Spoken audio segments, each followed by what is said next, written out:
This is the Segovia Show. Hey everyone, and welcome to the Segovia Show. I'm Andres, and in this episode, I will be going over my daily drivers from computer to tablet and everything in between. Before I get started here, if you are not familiar yet with my channel or you're new to the channel, you'll notice I don't exactly do a lot of tech content as of late, but I do some tech commentary. There are certain changes that I'm making to my daily drivers for how I perform and conduct my business, which is why I'm documenting how they're going to be changing. So this has been my setup for the past 2 to 3 years. The same has applied to my other videos that I've done on the subject, but there's a shift coming that I'm hoping will improve the way I do all my work. Because even though I have all these things, there will always limitations for why I drop one device and pick the other one up. And I'll be getting into that overview very quickly here. Now, for all this, I only done a more thorough review for the Pixelbook, which is about almost 3 years ago now, in two-parter. It's actually some of my most controversial offering for some reason. Maybe because at the time I was stupid enough to spend $1,000 on a Pixelbook. I'll be getting into this in a bit because I do have a lot to say in terms of that. Now, everything here, as you can see, silver is my favorite color, but also because some of them are only available in that color. But yeah, silver is my favorite color. I've gotten styluses for all of them. Surface Pen, ever since I first got a Surface. The Pixelbook, it took a while into software updated to be able to make the Pixelbook pen usable, so I did get it. You cannot have the first generation iPad Pro without the new generation Apple Pencil. I needed it, I used it. This has been my go-to for client meetings, presentations, annotations, and using with OneNote. That has been a breeze. I absolutely love it. That's where I wish the Surface would have worked out for me, because I used a Surface Pro 3 that was pretty awesome, but it was very heavy and the battery would die out so quick. That's why I just put that down and picked this guy up. Among all these three, obviously the tablet's the most convenient, especially for media consumption when you don't want to have something very heavy with you. But when you want to have all the power you need, of course, that's what the laptop is for. The downside about this is that this is the Surface Book 3, the Surface Laptop 3, that's as far as it'll open. In other words, you can't turn the hinge 360 degrees. So using the pen is more inconvenient on this one, and I've used it to a lesser extent on this than I have on any other Surface device that I've owned before it, because before this I would use the Pro lineup. So I was a little disappointed by that, because I love the Surface Pen, but I really don't use it on this. That's why this guy, I'll be pairing it up to work with my Surface Duo when it finally gets here. Now we have the in-between. This is a Chromebook, premium Chromebook. I would say this was worth it. But would I tell you to go buy it today? Absolutely not. This is almost 3 years old, $1,000 then, and it's still $1,000 in the Google store. That's ridiculous. It is ridiculous. And it's only gotten better over time. The battery's held up really nice. I absolutely adore this device. And look how well it's held up. Everybody's had its concerns. Yeah, it's not as cleanly white on these rubber stoppers in the bottom and all that, but hey man, it's held up very, very well. Again, I was stupid enough to spend $1,000 on this thing, but it's been my go-to for absolutely everything, and the hinge has held up incredibly, and this display is just as beautiful and bright as it was the day I got it. The battery, I'm sure, has taken a hit, but hey, it still lasts me through most of my workday, and it holds up incredibly well. So this, it's still going strong. And according to the Chromebook data inside, it says that it still gets to be updated for another 4 years. So I still got another 4 years worth of updates to get out of this. Which leads me to the iPad, which is the same principle. That Apple continues to push out their updates. The new iPad OS is just around the corner this fall. This has been awesome. The first generation one that supposedly had that bend gate issue, I've never had an issue with this thing bending. It looks as new as the day I got it. The battery doesn't hold up all that well as the first day, but it's okay. USB Type-C, always been a lifesaver. This thing charges up really quick. This is what I love.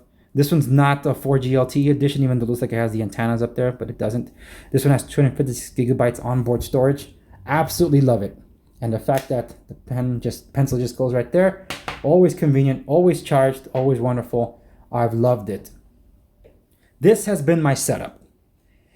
Before the lockdown, I can tell you that these guys were collecting dust for the most part. After or during lockdown, I've used them all. I have burned every battery out. It's crazy.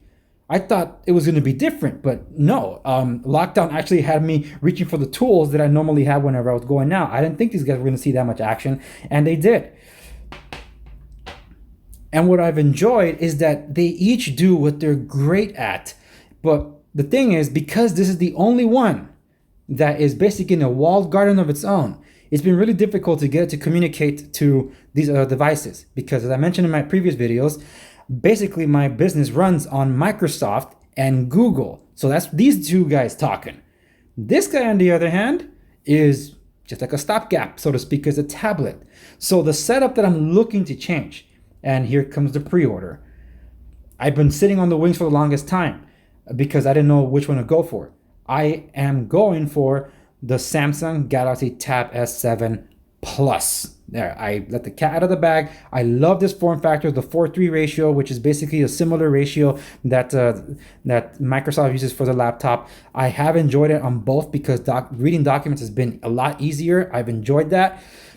This one, obviously, to read documents has been a little tricky because more widescreen, so a lot of zooming in, zooming out.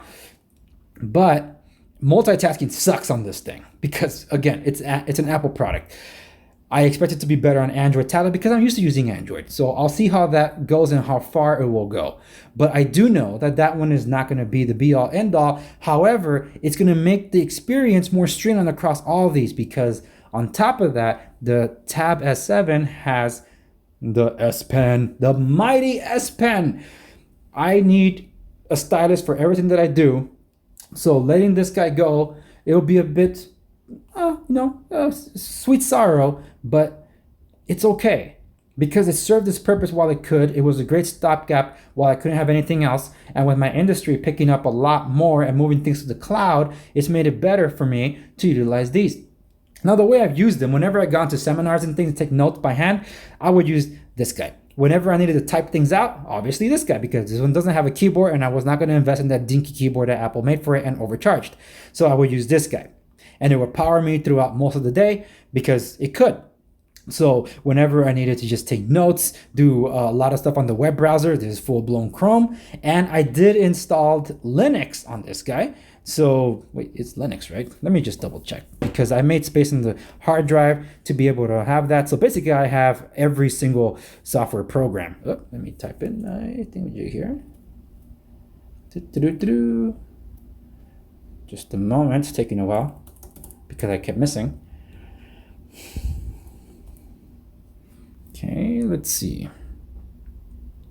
Yeah, Linux apps. So I did install it here and there it is. So basically almost everything that I need that can communicate to one another, Chrome OS, Linux, Microsoft, Android, I have them all. And I will have them all when I get the Samsung tablet, which also will have DeX, which I don't have to worry anymore about the walled garden because every time I either try to transfer data from here to there or vice versa was always a pain in the butt. And I hate using iCloud. I hate using iTunes because that's all you got on Windows PC to try to communicate with this. It's been a chore. So I'm like, you know what? I give up. Even VLC, I try to be a stopgap, but things always for some reason fail whenever I try using the cloud on this guy, connecting to third-party apps. So I'm like, you know what? Forget it. It serves its purpose. It's time to upgrade it. And this has served me well for 3 years as well. So I loved all the stuff that I used. This is the powerhouse whenever I need full-blown Microsoft, whenever I need to do my content creation, editing, obviously, and just recordings and all that. That's what this is for. It's not going to get me through the day, but at least it'll help me get things done. And because they finally put the USB Type-C on it, USB Type-C, USB Type-C, and yes, both of these have headphone jacks. I know the Samsung Tab S7 doesn't, but neither did this guy, so I guess I'll be fine with that. But this has been my setup. This is what I've used. And now I'm looking to have this one replaced with the S7 Plus. I wanted to get the S7 proper, but as far as I understand it, even though it's like almost similar size as this, the display is subpar compared to the AMOLED, and the battery life doesn't last all that long from everything that I've been reading compared to the higher spec brother. That makes no sense, but okay. And the latency is considerably higher with the S Pen than it is compared to 9 nanoseconds on the S7 Plus. So that's going to be my new setup, but these guys will continue to be part of my daily, of my tools that I use. And yes, like I said, stylus across everything. So I'm looking forward to this fall where I'll have styluses for everything. I'll have stylus for my Surface laptop and Duo. I'll have it for, obviously, because I already do, the Pixelbook. I'll have it for my Note because it's in there, the S7 because it'll have it.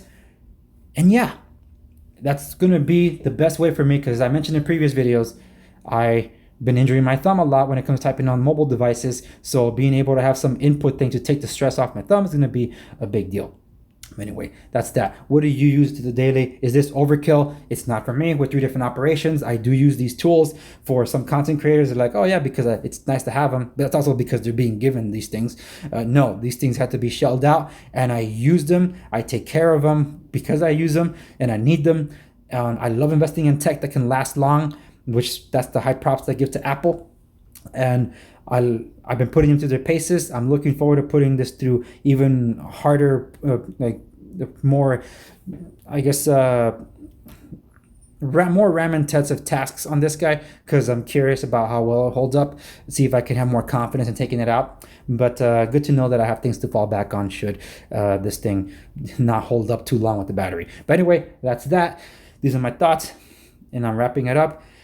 I'm going to be updating this daily driver series before the end of the year to show you how I deal with my new tech and how it's held up. But I will be doing unboxings for my initial thoughts for my new devices that I do get. So stay tuned for that. Remember to like, share, subscribe, stay in know so you don't miss out on that. And to see how I use them on a day-to-day, also follow me on Instagram for that.